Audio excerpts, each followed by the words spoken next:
Bien, bueno, vamos a seguir en esta mesa en nuestro Congreso de Humanidades en Plata. Presento a José Antonio Pérez Tapias, de la Universidad de Granada, catedrático de Filosofía y hasta fechas muy recientes, ¿verdad?, decano de nuestra Facultad de Filosofía y Letras.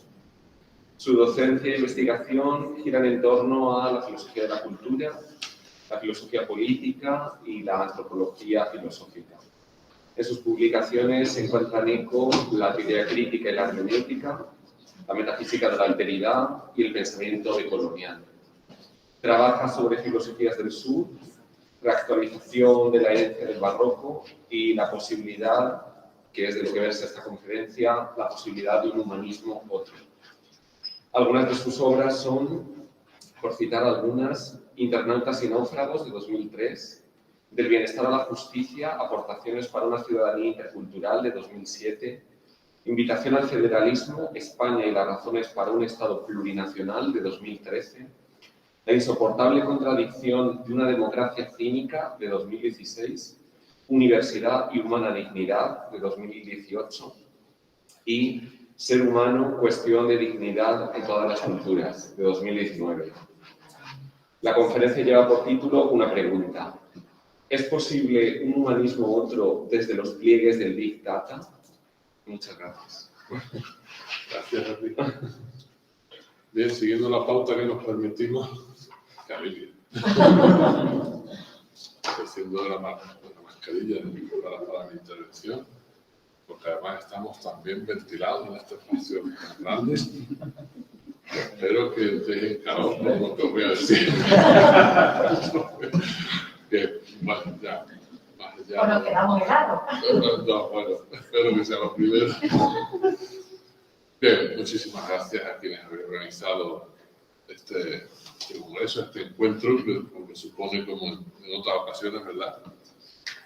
Supone un esfuerzo grande de ir atando muchos cabos de participación, de ponencias, de todo, de logística, etcétera, y de resolver cuestiones sobre la marcha acerca de la misma ubicación de nuestro acto, ¿no? Bien, este es el título, como tú has reflejado. ¿Es posible un humanismo otro desde los pliegues de los Big Data? En esta temática, pues, confluyen, a decir verdad, intereses también que me tocan de cerca, desde el contexto amplio en el que nos estamos moviendo. Por una parte, preocupado por el impacto de lo que hace años llamábamos las nuevas tecnologías, que ya es una expresión que se queda antigua, no son tan nuevas. La informática y la telemática, cómo configuran una cultura digital de la que no podemos sustraernos porque estamos inmersos de todo punto en ella. Y esa cultura digital pues tiene, digamos, su último vector especialmente potente en lo que estamos comentando desde la exposición fantástica que habéis hecho Daniel y Sara, ¿no? Esta mañana, a través de los Big Data, de la inteligencia artificial, en fin, de todo esto que nos provoca nuestra reflexión. Y por otro lado, bueno, después de toda una trayectoria que va siendo un poco larga, afortunadamente, en mi vida académica, pues me voy confrontando con la temática de las humanidades casi cada vez más. Es decir, ¿qué suponen las humanidades? ¿Qué hacemos con ellas, con las humanidades, en el contexto actual en el que estamos, social, cultural, político, etcétera, y académico? Porque no lo tenemos fácil en las humanidades, ¿eh? Y no solo por Big Data, inteligencia artificial, sino por toda una cultura, digamos, positivista en nuestro entorno, donde las humanidades, por mucho que nos empeñemos, pues vamos siendo relegadas, bueno, a un espacio que, como decía el poeta, puede entenderse como un lujo cultural que algunos consideran perfectible llegado al caso, ¿no? Como se verifica en los momentos de crisis económicas.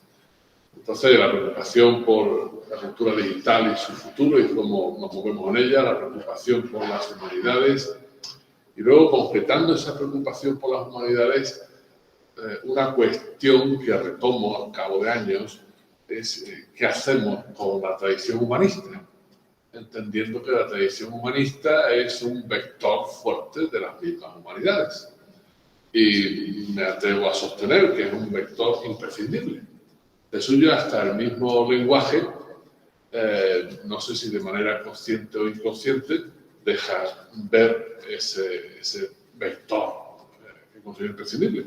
Porque estamos hablando de humanidades digitales, y nos referimos a quienes se mueven en el ámbito de las humanidades digitales haciendo unas cosas u otras como humanistas. Entonces, ¿en qué sentido son humanistas?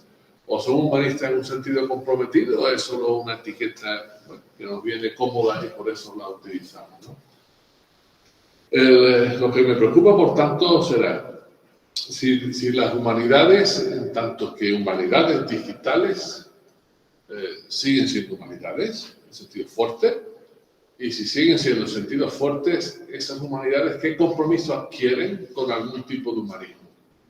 Y si deben adquirir algún compromiso con algún tipo de humanismo, ¿qué humanismo? Por eso lo de un humanismo otro, que responda a un nuevo paradigma, porque venimos ya de unas críticas fuertes y en fin, fundadas en muchos casos a lo que han sido aportaciones de la tradición humanista, aunque otras aportaciones de esa misma tradición se salvan, por supuesto, y es necesario mantenerlas. Bien, mi recorrido, que no voy a leer todos los papeles, porque el tiempo no se abordaría y no es lo prudente, pero sí, para que os hagáis una idea, os enuncio estos epígrafes, ¿verdad?, por los que voy a discurrir, deteniéndome ya en algunos de ellos, y sí, ahí sí haré alguna lectura un poquito más detallada. Primero, los Big Data desde la ambivalencia de la tecnología que impulsa la revolución informacional. Visión panorámica. En segundo lugar, las humanidades en la época de los Big Data. En tercer lugar, el sentido de lo humano y la tradición humanista. No solo el sentido de una formulación escrita, oral o de un texto literario de cualquier tipo, el sentido que no da los significados, sino subiendo el listón, el sentido de la existencia humana y la tradición humanista. Luego, la pregunta central: ¿cabe la posibilidad de recuperación del humanismo y con él del sentido de las propias humanidades, en tanto que digitales, en un tiempo neobarroco? Y donde incluyo esa cuestión que me permite o nos permite entender nuestra época también como una época neobarroca. Y si hablamos de neobarroco, un autor un pensador que nos viene aquí de manera muy pertinente y que podemos traer a la escena es Leibniz, como un pensador, el mismo Deleuze, que nos situó con su obra El Pliegue, ¿verdad?, centrándonos en el pensamiento de Leibniz como una figura que cataliza toda una cultura barroca en su filosofía. Y eso nos puede servir de referencia para hablar del pensamiento en una cultura neobarroca en el momento actual. Nos da pie Leibniz en la presentación que él mismo hace de Deleuze, pero luego vemos también que hay que tomar distancias respecto al mismo Leibniz. Por eso, tras hablar entre los pliegues de Leibniz como filósofo barroco y los pliegues de los Big Data en nuestro neobarroco, pues concluir con una palabra ya más conclusiva acerca de un humanismo otro, también desde los Big Data contra el dataísmo, utilizando el término dataísmo con connotaciones negativas, por eso contra el dataísmo. Bien, sobre los Big Data desde la ambivalencia de la tecnología, de una tecnología que ha impulsado una revolución informacional.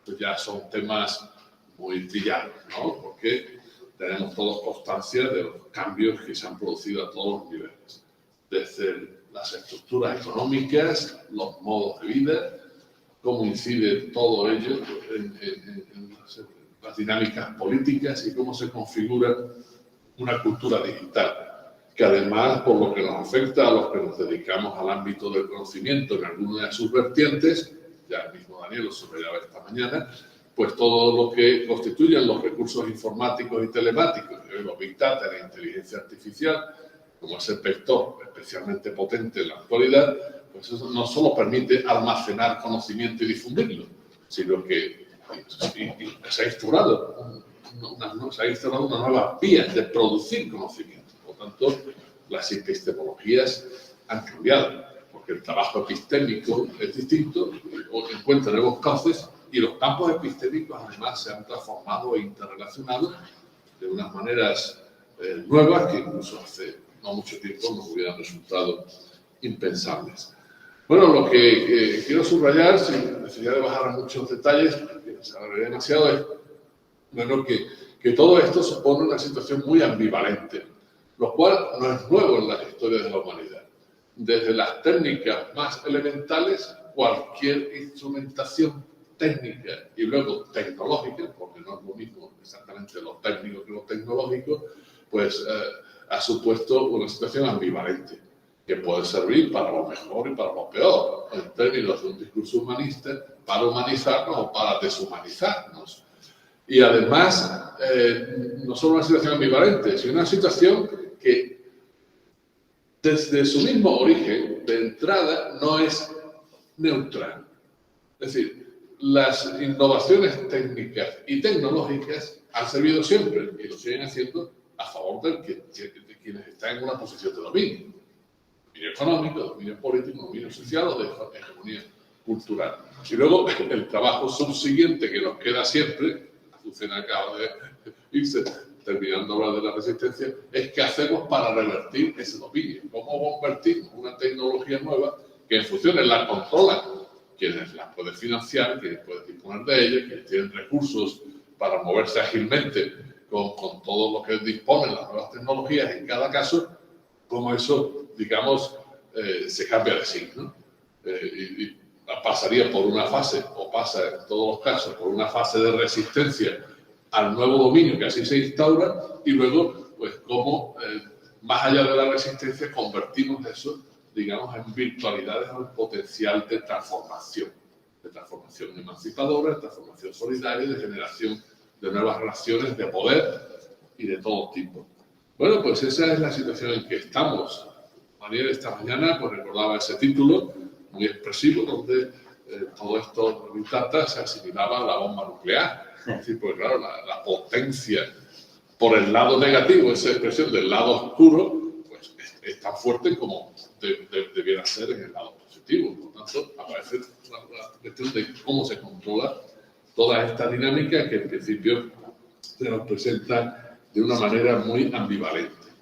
Y en este caso de las tecnologías que intervienen en informática y telemática, los Big Data y la inteligencia artificial, bueno, pues claro, nos pillan tan de cerca, porque como bien se acaba de subrayar en las distintas ponencias que han precedido a esta, pues nosotros mismos ofrecemos el material sobre el que esas tecnologías inciden. Es decir, la energía nuclear incide, bueno, sobre las estructuras atómicas de los materiales que se utilizan, pero en este caso la energía la producimos, la generamos y la ponemos a disposición de esos recursos tecnológicos nosotros mismos, con nuestros actos, nuestras conductas, nuestros procesos, en fin, con todo lo que estamos inmersos, ¿no? Era también muy pertinente la cita que trajiste de los Big Data como el nuevo petróleo, ¿no? Exactamente, es como una energía social que permite muchísimas funciones y no todas positivas. Claro, aquí nosotros somos los suministradores de los datos, que se convierten ellos mismos bueno, en la materia prima con la que se trabaja. Pero no solo con la que se trabaja, sino que metidos en estructuras de mercado, la energía misma que se compra y se vende. ¿Y quiénes la vendemos? Como ya se ha dicho, con todas las huellas que dejamos en el uso de todas estas tecnologías, estos recursos, desde el ámbito de elementos, las cuestiones más elementales de la vida cotidiana, de llamar a nuestros móviles o de hacer una transacción bancaria, de utilizar el correo, pues hasta otros usos mucho más sofisticados, ¿no? Claro, entonces ahí nosotros mismos, digamos, nos automercantilizamos, ¿no? Se produce una situación que puede ser de un potencial alienante, muy destructivo humanamente, ¿verdad? A lo cual sería aplicable el fetichismo de la mercancía que hablaba Marx, pero en unos términos de una primera persona, del singular y plural, que el mismo Marx pues, no había previsto, que podemos aplicar ese rótulo, ¿no? Con todo lo que conlleva del fetichismo de la mercancía, ¿no? Entonces, claro, todo lo que se genera a partir de aquí pues puede ser muy positivo porque nos permite, por ejemplo, pues esa toma de decisiones, una información abundantísima que bien tratada nos puede dar un rendimiento excelente. Daniel insistía mucho en cómo muchas decisiones que se han ido tomando, no todas igualmente acertadas, todavía decirlo, han ido de la COVID que padecemos, bueno, pues ha sido posible por el manejo de una cantidad ingente de datos que permiten hacer unas previsiones y adelantarse, ¿verdad?, para tomar ciertas decisiones que beneficien a la salud de los individuos y de la sociedad en general, a la salud pública. Bueno, pues un uso positivo que repercute en el ámbito sanitario. Bueno, pero en el ámbito sanitario, pues nos dicen quienes se mueven en esto, bueno, que el uso de datos masivos, pues permite también un control de las personas en función de las previsiones, de su evolución en lo que a la salud individual se refiere, bueno, que puede afectar desde los contratos de trabajo hasta los seguros, hasta, bueno, qué tratamiento te dé pues, un sistema de salud bajo determinados parámetros, lo cual puede dar lugar a discriminaciones mucho más que desagradables, es decir, absolutamente injustas, ¿no? Entonces aparecen por ahí, o en el lado económico, bueno, pues si se pueden tomar determinadas decisiones en términos de regulación de los mercados, pues también se pueden tomar determinadas decisiones en términos de imposición y por los mercados, con lo cual pues nos vemos más desarmados respecto a esas dinámicas de poder que mencionaba. O en el ámbito político, la referencia a Trump y a todo lo que ha significado, que ha generado pues el trumpismo, ¿verdad? Más allá de Trump y de Estados Unidos, pues nos muestran el efecto de ese tratamiento de datos para la manipulación de la opinión pública, de la intención de voto, de los mensajes electorales, o para las interferencias, por ejemplo, de Rusia, cuestión que está documentada, por citar un caso que está documentado, en procesos electorales de distintos países, no solo de Estados Unidos, para alterar, bueno, pues el mapa geopolítico según determinados intereses, ¿no? Entonces, esto está a la orden del día. Y esto, pues, nos afecta de distintas maneras, según los niveles de análisis que tomemos. Porque, claro, esto bien sabido, que acaba también Azucena hace referencia, ya lo habéis hecho antes vosotros, que todo lo que llamamos la perversa dinámica de la posverdad, ¿verdad? Lo cual es un término que encierra en sí ya una contradicción en sus propias connotaciones, pues es una dinámica que distorsiona totalmente el funcionamiento de nuestras democracias, ¿verdad? Porque no solo es que se generen noticias falsas, las traídas y llevadas fake news, sino que para colmo se pretenden elegir desde esa utilización masiva de datos teledirigidos verdades alternativas, falsas, es decir, insostenibles en la pretensión de verdad, pero que funcionan para generar adhesiones y movilizar emociones en el plano político. Bueno, pues ahí tenemos también todo un campo. En todos los terrenos se nos van presentando distintos dilemas que, digamos, morales, conflictos políticos de una índole nueva que nos obligan a reflexionar y a inducir desde la reflexión teórica, al menos plantear distintas alternativas o posibilidades de acción para no vernos atrapados en todo esto. ¿Cómo afrontamos, por ejemplo, estas dinámicas tan potentes de la posverdad? En una cultura cínica. No es nada fácil. Prueba de ello son los procesos en los que estamos metidos de polarización política y de fuertes conflictos donde todo esto está funcionando de continuo. Bueno, si hablamos de las comunidades digitales en la época de los Big Data, ya centrándonos en las humanidades, ¿no?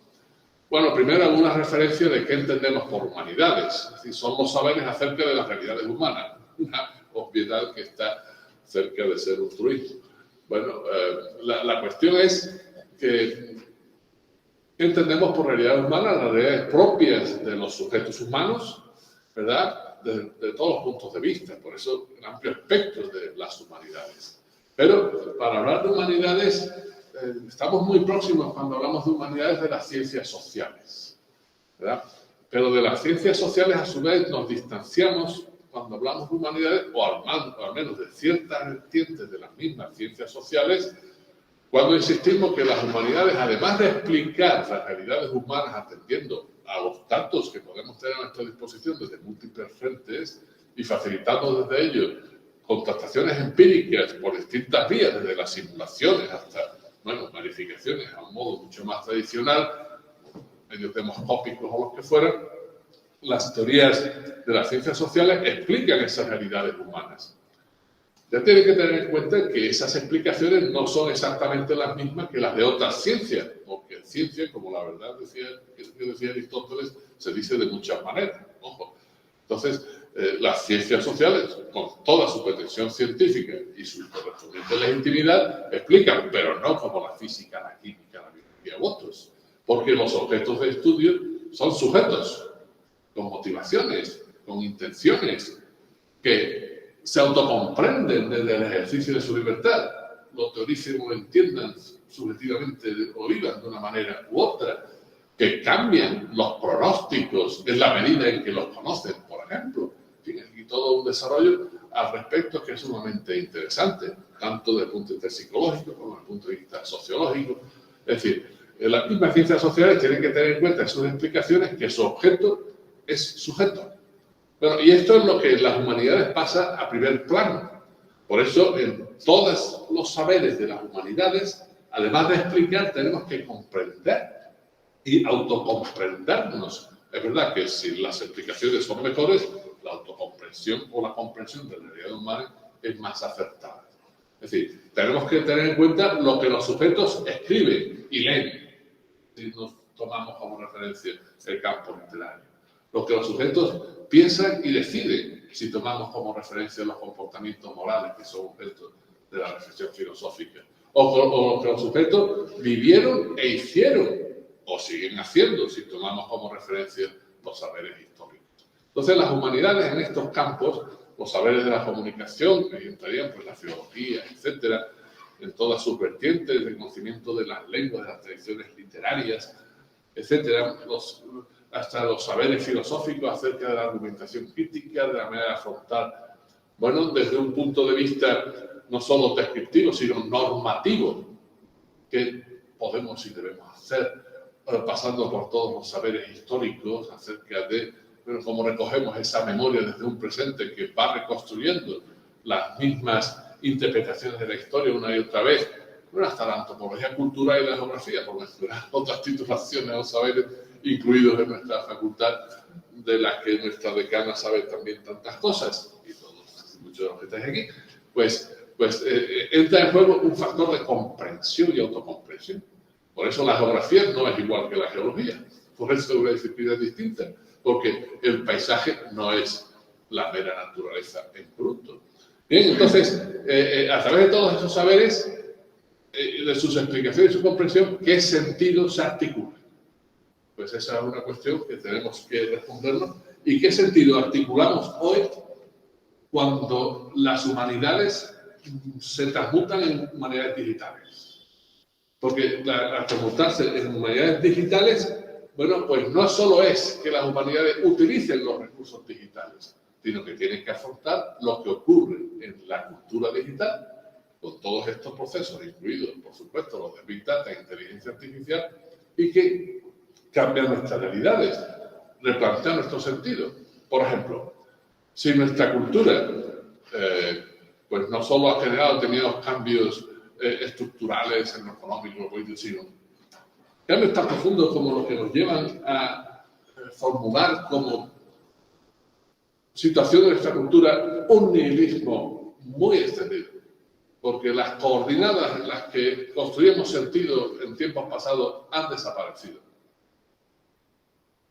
Las humanidades digitales no pueden afrontar el hecho de sí, o la pregunta de sí.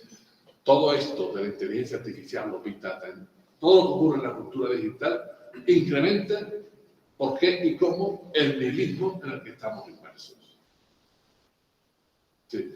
O nos ayuda, o cómo nos puede ayudar a reconstruir sentido en medio de una cultura nihilista. Estos días, recientemente, por muchos motivos de diferente índole, ha aparecido no solo la temática de la salud mental, sino la problemática del suicidio, de los suicidios. Y empieza a repararse que, oye, que hay un número grande de suicidios. La problemática del suicidio está social y culturalmente vinculada al nihilismo.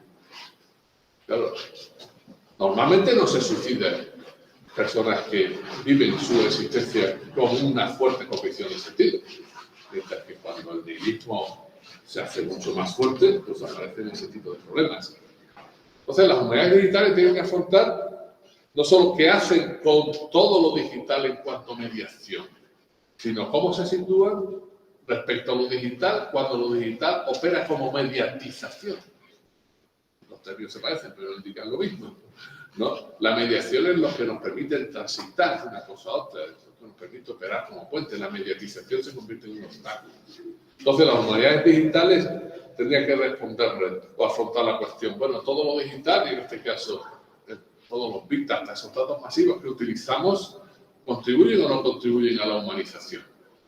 ¿Verdad? ¿Qué podemos y debemos pretender respecto a nosotros mismos? ¿Y contribuyen o no contribuyen? Porque claro, son las mismas humanidades digitales las que pueden verse tecnologizadas y las que pueden verse sometidas, en este caso no solo a una tiranía de la opinión pública, sino a una tiranía del medio mismo, viéndose ellas mismas alienadas respecto a su propia pretensión. Entonces, ¿qué decimos desde ellas, no?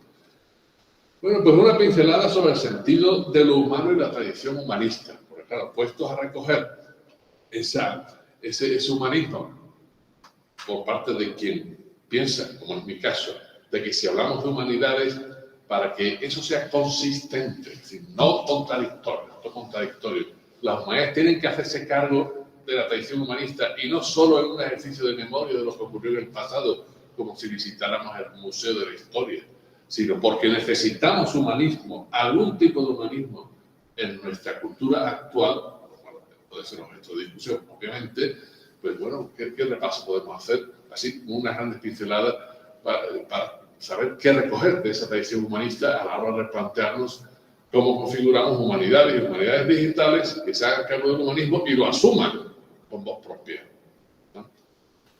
Bien, pues tenemos una larga tradición humanista que entendemos muchas veces como tradición humanista occidental. También es verdad que con un sesgo fuertemente etnocéntrico.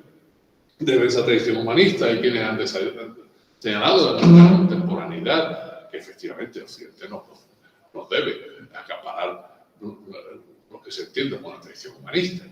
El mismo filósofo Enrique Dussel, desde el ámbito latinoamericano, pues ha hecho mucho hincapié, bueno, en lo que es el humanismo semítico, o más concretamente el humanismo hebreo, cosa que cuestión que han recogido pues, otros muchos, bueno, como el Levinas, que se enteré posteriormente, o el mismo Erich Fromm, en sus escritos de hace décadas, pues también subrayaba una visión del humanismo, bueno, como una visión de la realidad humana que se presenta en muy distintas culturas, solo que también respecto a eso hay que hacer un esfuerzo de traducción para ver cómo lo que se expresa en unas culturas encuentra sus equivalentes en otras, ¿verdad? Por ejemplo, cuando nos referimos a la dignidad humana. Es que lo que queremos decir cuando hablamos de dignidad y exigir respeto para ello, aplicado a todos los individuos, es una exclusiva de la cultura occidental. Otras culturas no han tenido ninguna noción de la dignidad humana. Sería muy chocante, ¿no? Que otras culturas, en tanto que han constituido causas de humanización, no tengan equivalentes de la dignidad humana. Pues ahí encontramos un punto de arranque para hablar de derechos humanos pretendidamente universales, ¿no? Bien, pues hay tradiciones humanistas, podemos decirlas en plural, y cómo llegan hasta ahora, hasta la época de las humanidades digitales. Bueno, los antecedentes son muy remotos. Uno se acordará de Protágoras, de que el hombre la medida de todas las cosas, o de Séneca y Cicerón, con el impulso que le dieron a las humanidades desde su noción de humanitas, que lo que hizo fue universalizar la condición humana, ¿verdad? Que son los límites de la época, pero no restringir, digamos, la humanidad en su plenitud, esa que se encuentra desde el dicho de Terencio tan citado, de que cada hombre lleva en sí toda la humanidad, no hay unos humanos más humanos que otros, ¿verdad? Sino que en sentido intensivo la humanidad está en todos. Eso ya desde la cultura clásica latina pues se puso sobre la mesa. Eso pasa por el Renacimiento. En aquel momento, pues Pico de la Mirandola, Petrarca, luego los humanistas del barroco hispano, o hispano, en ese caso, no hispano en América, pues extendieron esa humanidad, no solo a los europeos, sino a los que fueron encontrados a veces con un fuerte encontronazo, al otro lado del Atlántico, tan humanos como los europeos, lo cual no solo era un problema metafísico, sino un problema jurídico, político, etcétera, porque a partir de ahí se entendían los derechos de una manera u otra. Y ahí tenemos toda la tradición del justnaturalismo, antecedente de los derechos humanos que hoy defendemos como universales. Bien, pues en aquel humanismo de la dignidad humana, el mismo Ernst Bloch, de todo su enfoque marxista y su trasfondo judío, etcétera, pues insistía en cómo, por mucho que en determinados momentos cumplieran una función ideológica o fueran utilizados de manera torticera, bueno, pues en ese justnaturalismo hay un excedente ideológico que merece ser conservado, es más, que necesitamos ser conservados si seguimos hablando de dignidad. Bueno, luego cuando la tradición moderna se consolida, a partir de Descartes, etcétera, con la metafísica de la subjetividad, a la conciencia universalista de Humanitas, a la conciencia de igualdad de todos los humanos del justnaturalismo, se añade otro componente de una visión humanista de las realidades humanas, de los humanos, como es la conciencia de autonomía. Autonomía de la razón, autonomía de la conciencia moral, como un vector emancipador fuerte, tan fuerte que es imprescindible. Claro, luego eso pasa a entenderse también de una manera distorsionante cuando la autonomía se pretende poco menos que la autarquía de ese sujeto que, apartando a Dios del camino, pues en Dios trata de ponerse en su lugar, que fue lo que acabaría criticando Nietzsche con mucho acierto cuando habló de la muerte de Dios, cuestión que tiene su eco en la muerte del hombre que denunció Foucault, recientemente citado en esta misma mesa, ¿no?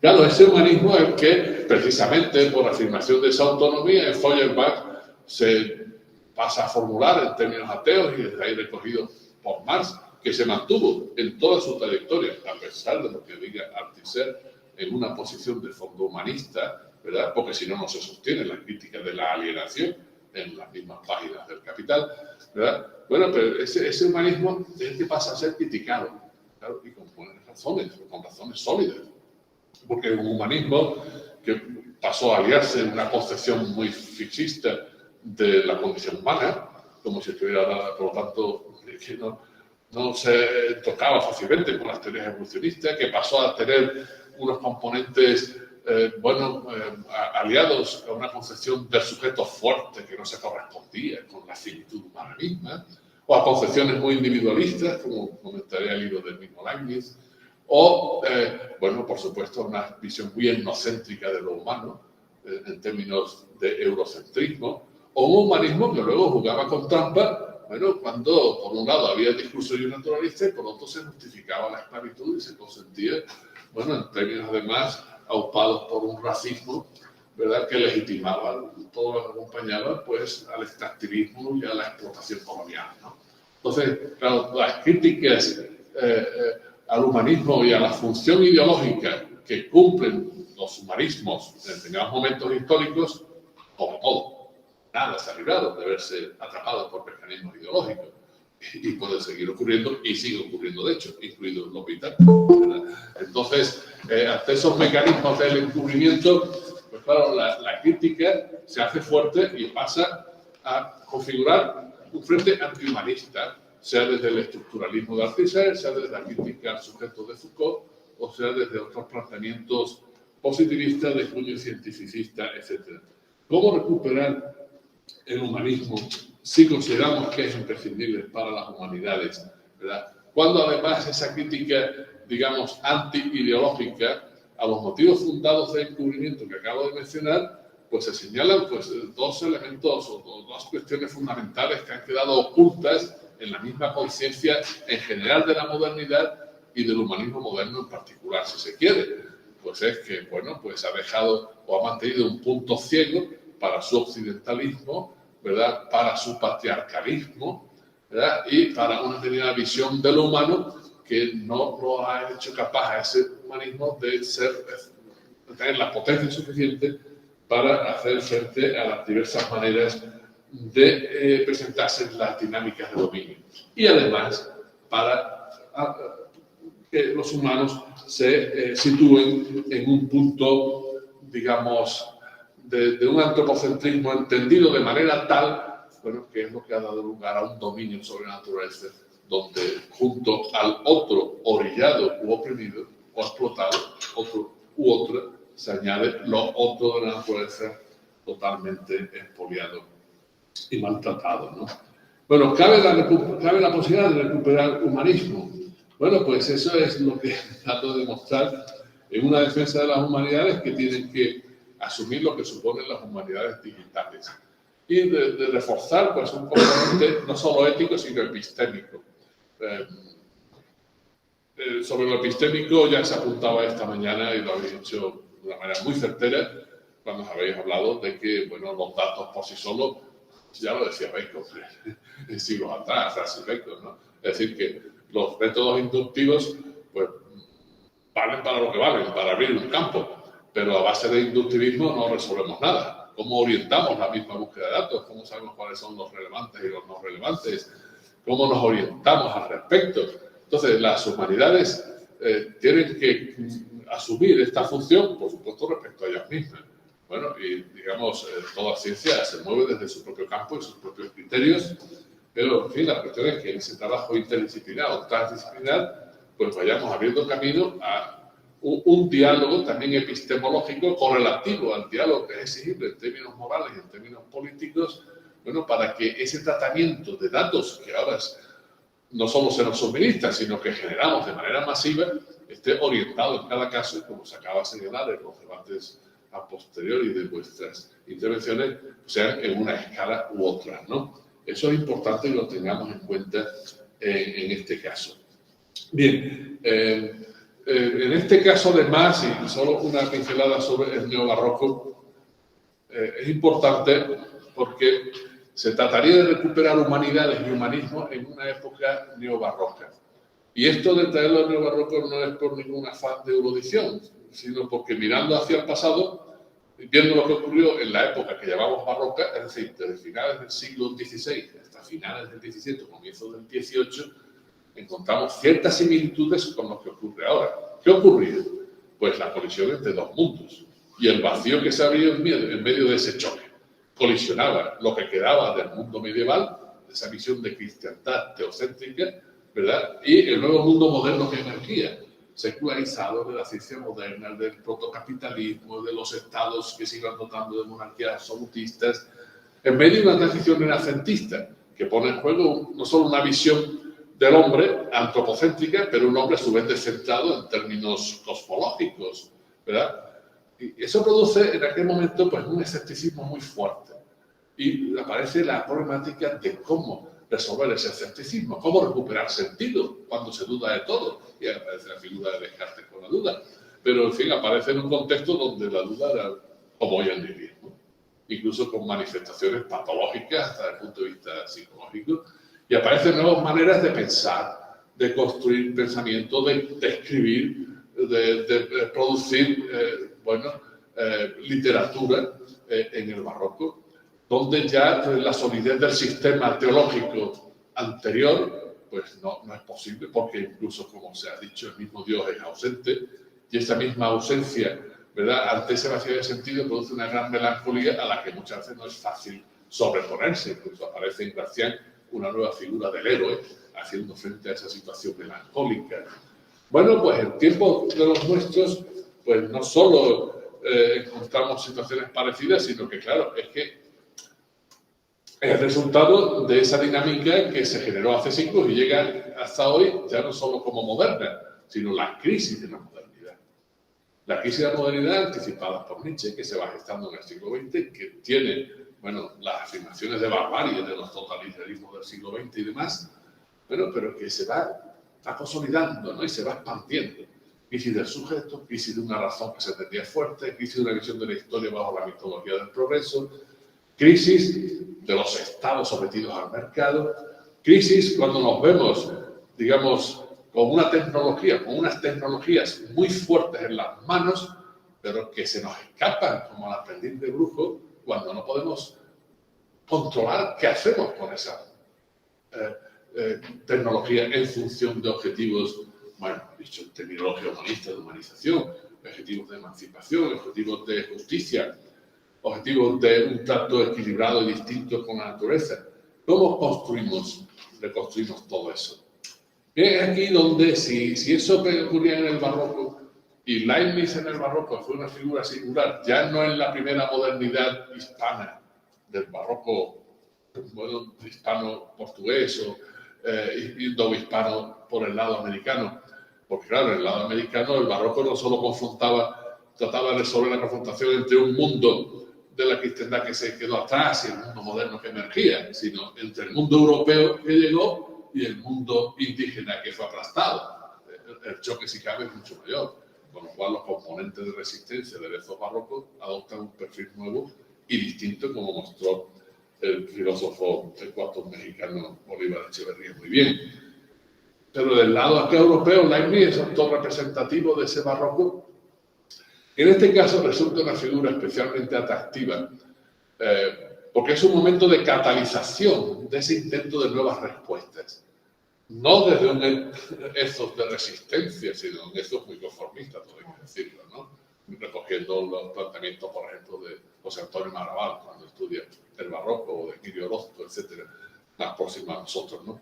Pero Leibniz también muy significativo, porque Leibniz un gran filósofo, ¿verdad?, de la modernidad, pero un gran matemático en el cálculo infinitesimal con su nueva notación. Bueno, y que a la vez que Newton generó pues todo ese artefacto matemático que permitió dar un salto de gigante del cual nos seguimos beneficiando hasta el día de hoy, ¿verdad? La matemática ha sido sus derroteros también, hasta pues toda la matemática algorítmica que permite trabajar en inteligencia artificial con los datos masivos. Pero en Leibniz hay una correlación muy sintomática entre su cálculo infinitesimal y su filosofía. No tenía un planteamiento esquizoide, sino que su modo de pensar y de construir una nueva metafísica, un planteamiento metafísico, articula una nueva ontología en términos de fuerza y de construcción de mónadas sobre mónadas, ¿verdad? Pues está muy correlacionado con su elaboración del cálculo infinitesimal.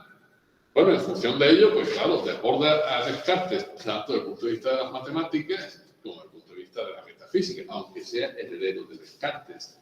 Lo clave para Leibniz no es la extensión, es la fuerza. Pero una fuerza que también se asimila mucho al espíritu.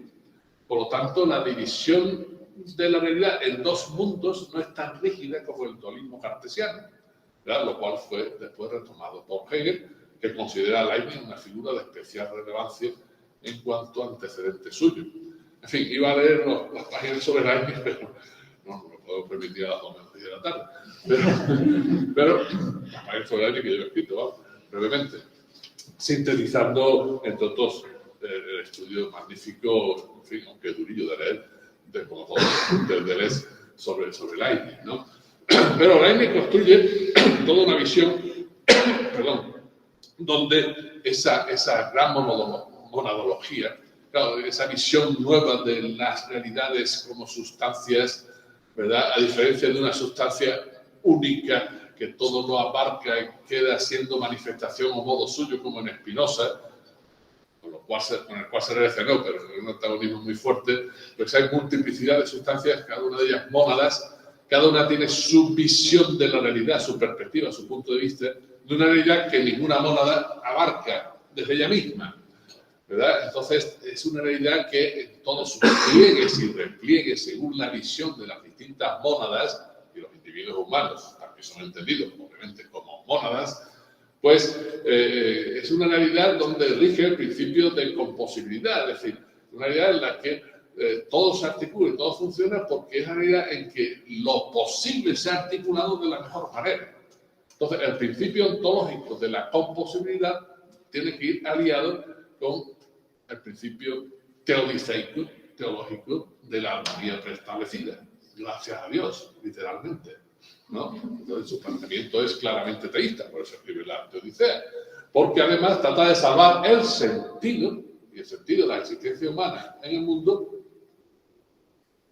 a partir del mal, más allá del mal. Sí, el mal que tenemos en este mundo es el mal, digamos, dicho desde el optimismo ontológico, de Leibniz el mal mínimamente posible para que este mundo sea real. Porque en este mundo que sea real, pues estamos nosotros mismos con nuestra libertad. Que siempre permanece el problema de si somos libres porque desconocemos todo lo que nos condiciona en esta correlación de fuerzas en la que nos movemos. Sí, pero claro, al principio de composibilidad le acompaña el principio teodiceico de la armonía preestablecida y entre uno y otro el principio de razón suficiente. Y esta realidad es la que es, porque siendo la que es, tenemos la razón suficiente de que sea así, por lo cual opera incluso con una nueva justificación de Dios que refuerza el antiguo argumento ontológico. Pero ¿qué se ve ya en Leibniz? ¿Qué es relevante para cómo construyamos un humanismo en una época neobarroca como la nuestra? Bueno, algunos autores, como el francés Alain Renaud, ha mostrado en La Era del Individuo, que es un magnífico libro donde Leibniz aparece en distintos capítulos, bueno, que Leibniz, que trataba con su ontología y su teodicea de salvar un nuevo humanismo, al menos hay que decir una cosa. Primero, que es teodiceico y con un optimismo que no nos podemos permitir cuando sabemos que la teodicea es imposible.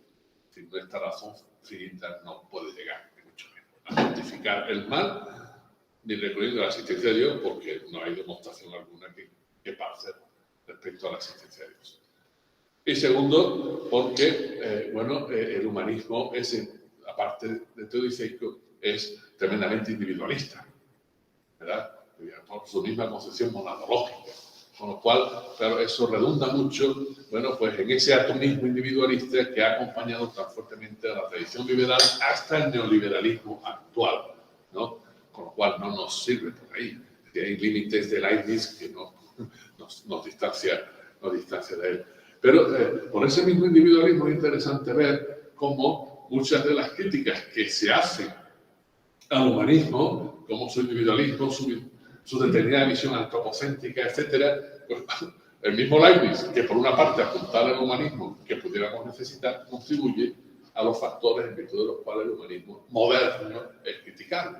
Entonces, ¿cómo recuperamos un humanismo otro en una época neobarroca donde no podemos dejar ni de utilizar ni de afrontar en su ambivalencia los recursos de la cultura digital, de las nuevas tecnologías, de las tecnologías informáticas y telemáticas, en cuyo mundo así estructurado desde ellas estamos inmersos de manera insoslayable? No podemos salir de él, sino tenemos que operar desde él de la mejor manera posible, ¿no?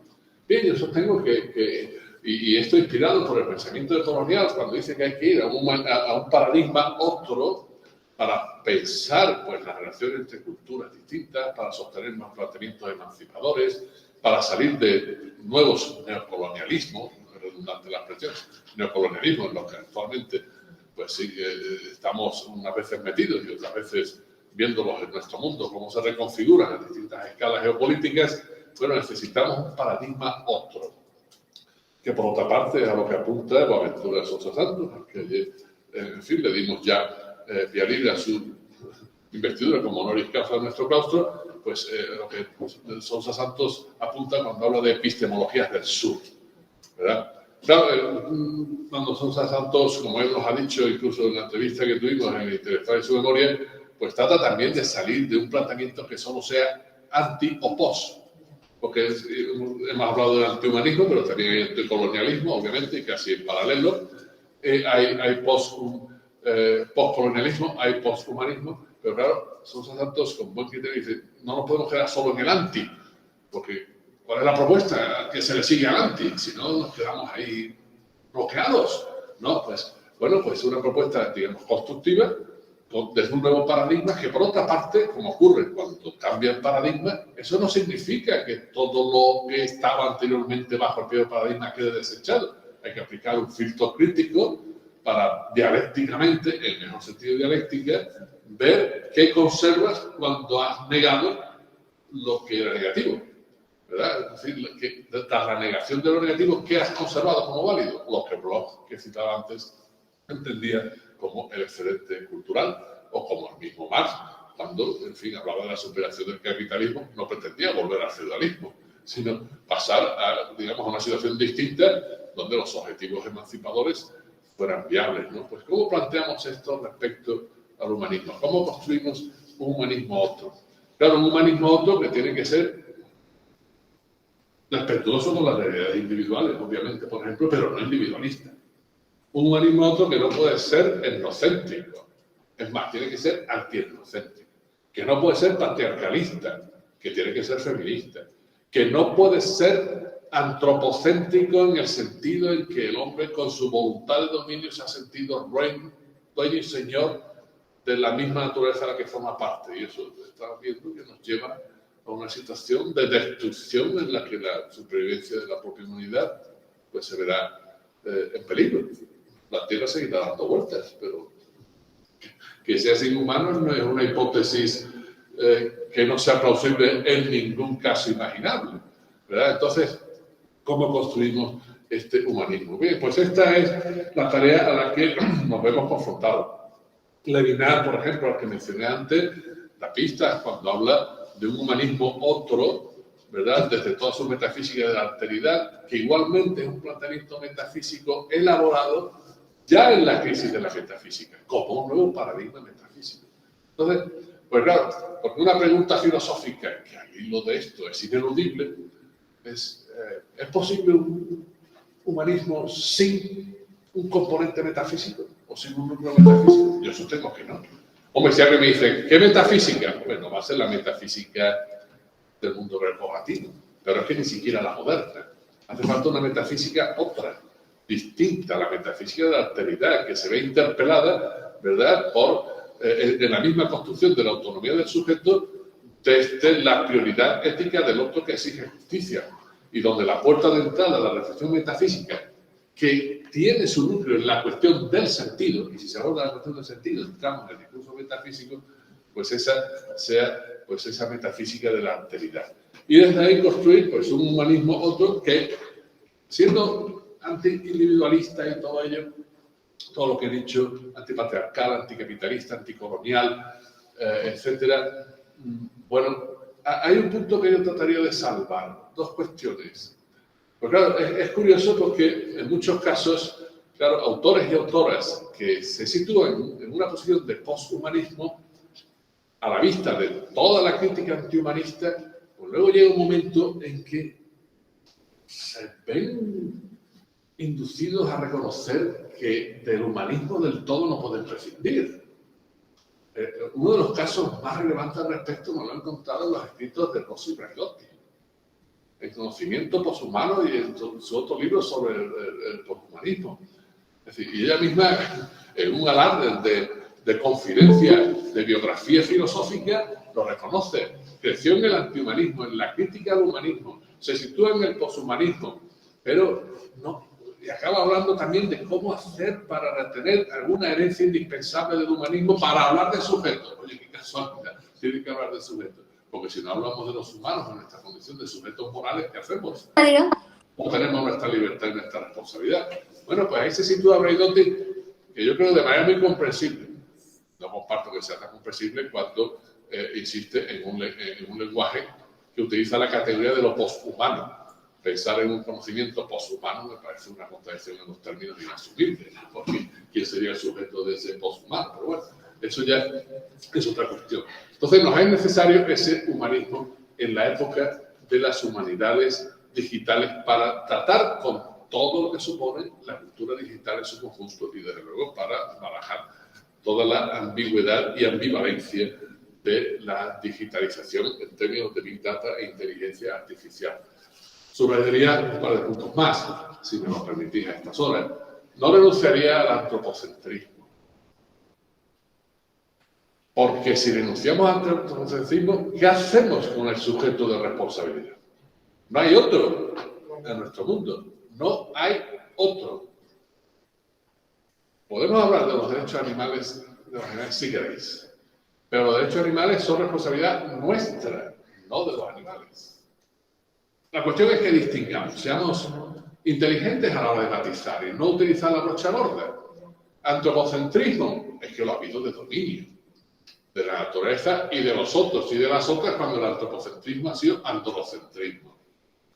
pero ¿por qué no sostener un antropocentrismo de la responsabilidad, que es nuestra, inexcusable e ineludible? Y por otra parte, por ejemplo, si tomamos como referencia a Rancière en algunos de sus escritos también se gira hacia, al menos, recoger la herencia del humanismo. ¿Por qué? Porque es necesario aquello que decíamos de los humanistas, de los renacentistas, de la dignidad, para hablar de igualdad. Y de una igualdad exigible si queremos que todos y todas seamos sujetos libres y responsables en la misma medida. Porque si no sostenemos una igualdad ontológica, se nos derrumba un discurso igualitarista en términos éticos y políticos. Y por aquí, pues, con ese humanismo que vayamos perfilando como humanismo otro, pues, en fin, eso lo dejaremos para otra ponencia, ¿verdad? Pues hablaremos de la transmodernidad de Dussel como la salida de una modernidad en crisis, donde yo pienso que es necesario ese humanismo otro para nuestras humanidades, efectivamente como humanidades digitales que no eluden, sino que asumen la cultura digital para potenciar sus virtualidades transformadoras y poner freno a sus excesos deshumanizadores. Pues sí, ya hasta aquí hemos llegado, eso lo vamos.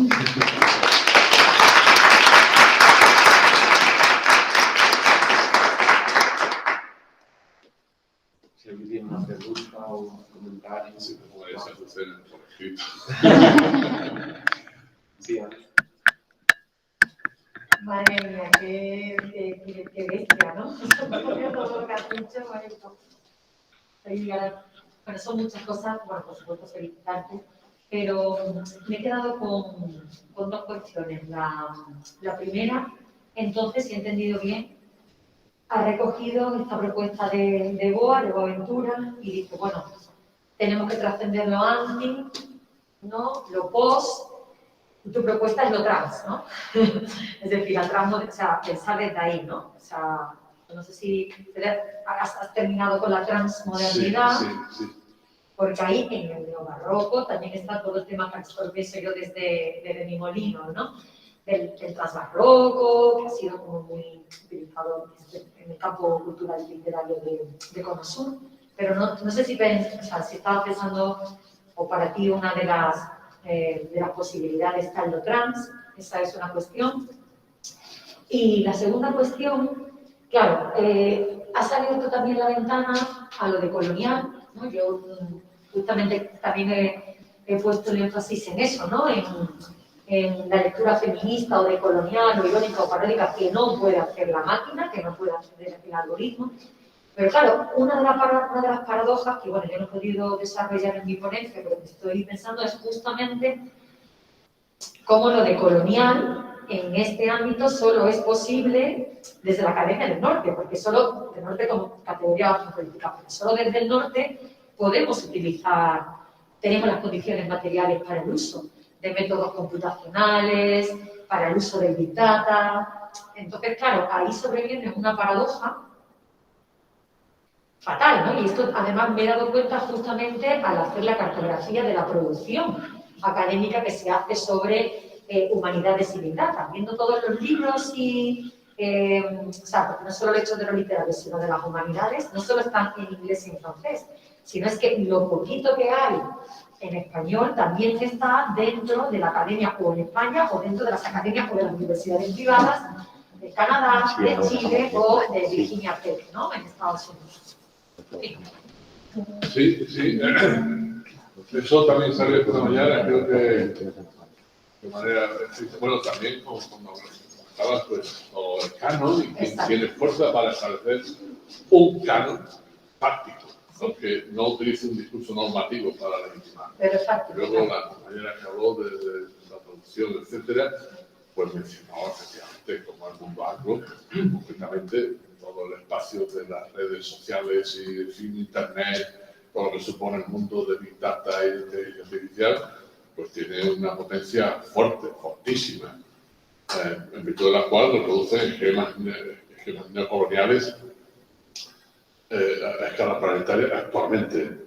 Aunque desde Granada pues, nos pongamos muy ufanos con la potencia de nuestros compañeros de inteligencia artificial en esta universidad, pero en fin, es un puntito en el mapa. No hay que olvidar otras realidades, por ejemplo China, Claro. que nos va a pisar el terreno a los occidentales, ya está haciendo.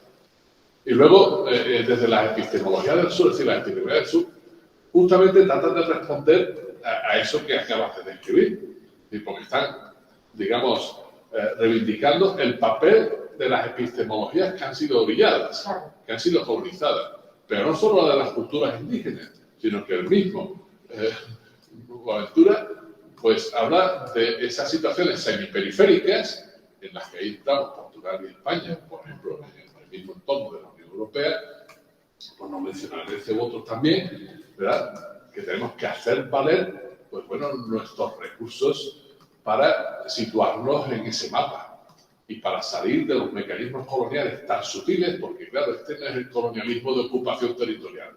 Tampoco es el colonialismo muchas veces de una imposición directa, económica, o de un, digamos, dominio político, aunque de vez en cuando padecemos algunas prácticas de este tipo, nosotros mismos. Pero sin duda hay un colonialismo cultural, que es el caldo de cultivo de nuevas relaciones de dependencia. ¿Cómo salimos de ello? Por eso hablamos de verdad. Tú, yo, todos los que estamos aquí. Es decir, cómo abrimos un espacio para la crítica desde el mundo hispanoparlante, en este caso, o hispano-portugués, ¿verdad? En solidaridad con otro mundo, porque claro, el planteamiento de las epistemologías del sur o de la transmodernidad de Dussel no es, digamos, que el sur sobreviva en su identidad, que por otra parte estamos en todos nuestros derechos en los distintos sures, sino que acabar con el abismo, ese tratamiento donde Santos habla de lo abisal, el abismo entre norte y sur, es decir, entre centros y periferias, ¿no?